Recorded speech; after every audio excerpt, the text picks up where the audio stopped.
الرحمن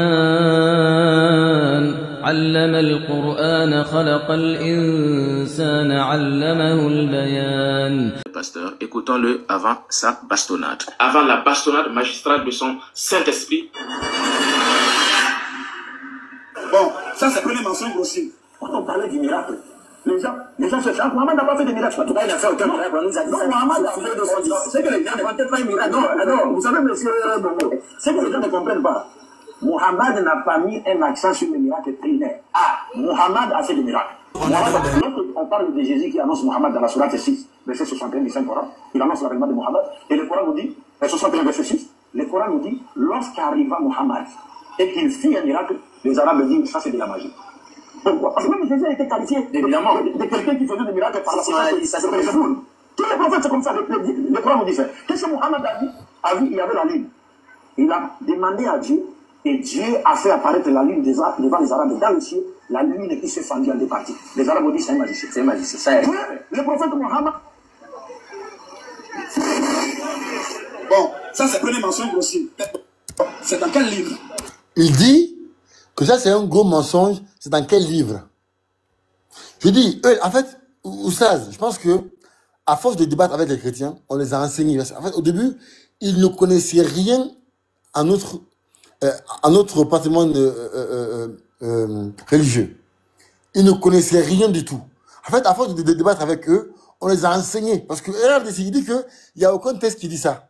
Comme nous, musulmans, on ne met pas l'accent sur les miracles, parce que eux, les chrétiens, leur foi est basée sur les miracles. Hein. D'ailleurs, c'est pourquoi lorsqu'il y a les rares fois où il y a dans le christianisme de convertis, ils disent tout le temps, ouais, moi j'étais chez moi, il y a eu un ange qui est venu du ciel, il m'a fait un massage, il m'a cuisiné dans ma chambre, on a mangé de la sauce garba, après on allait jouer au foot. Leur foi est basée sur les miracles. Comme nous musulmans, on n'a pas mis l'accent sur les miracles, il dit que le docteur Abdou Majid, le big boss de l'interreligieux, a menti. On continue. Parce que pour Jésus, on va lire verset. Hein. Pour Mohamed, là, c'est dans quel livre? Je ne parle même pas du Coran.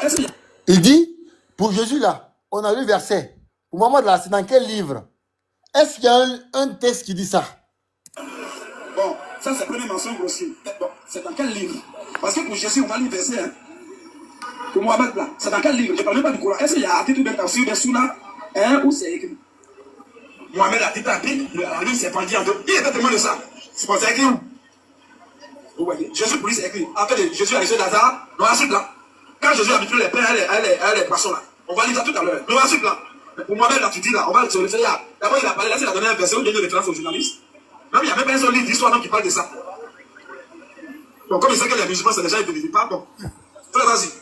Thierry, vraiment, tu es un grand ignorant, un grand nulard, et tu oses venir qualifier le docteur de pasteur de menteur. On verra à la fin de cette petite vidéo qui était en fait l'ignorant et le menteur. Il nous dit que ce n'est écrit nulle part, dans aucun hadith, dans aucun tafsir, que le prophète il a fendu la lune en deux.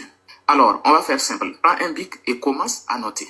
Alors, je te donne le choix. Tu veux qu'on commence par quelle source? Bukhari, que tu qualifies toi-même d'authentique. On va lire maintenant. Bukhari, l'adit le plus authentique aussi, on lit ça. Ok, comme tu veux, on lit ça d'abord. Prenons le numéro 3868 du Sahih al-Bukhari. Anas ibn Malik rapporte, les habitants de la Mecque ont demandé à l'apôtre d'Allah de leur montrer un miracle. Alors, il leur montra la lune fendue en deux, entre lesquelles ils virent la montagne de Hira. Alors, monsieur Thierry, voici un hadith rapporté par Anas ibn Malik, un compagnon du prophète qui témoigne de la fendaison de la lune par le prophète. Maintenant, tu vas dire quoi? Tu as calomnié le docteur des pasteurs. Si tu étais sage et non orgueilleux, tu aurais dû d'abord m'appeler demander avant de prétendre faire des vidéos contre le docteur des pasteurs. Tu vois que tu n'as pas le niveau. Mohamed a dit à Bible, la lune s'est pendue en deux. C'est pas écrit où?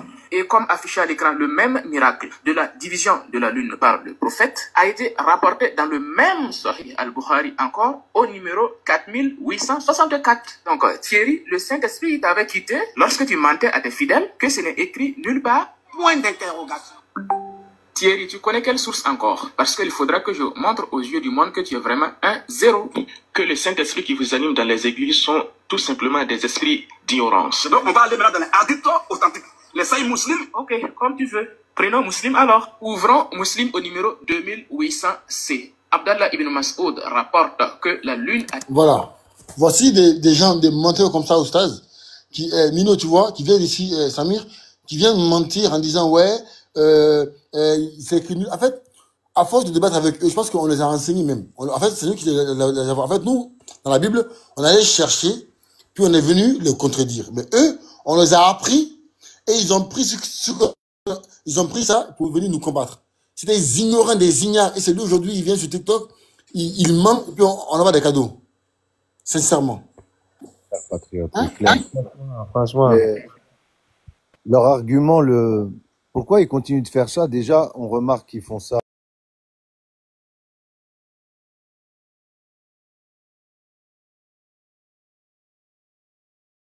Alors, imaginez que des chrétiens, ils aillent lire le Coran et encore plus des hadiths. Les gens, les gens, c'est, je veux insulter personne, mais de nos jours, les gens, ils s'intéressent à rien. Ils suivent. Quand ils voient quelqu'un à la télé, ils pensent qu'il dit vrai, hein, parce que il a l'air d'être informé. Hein. S'il parle, c'est qu'il connaît. Quand ils voient quelqu'un avec des photos de livres, là, il a l'air d'avoir lu des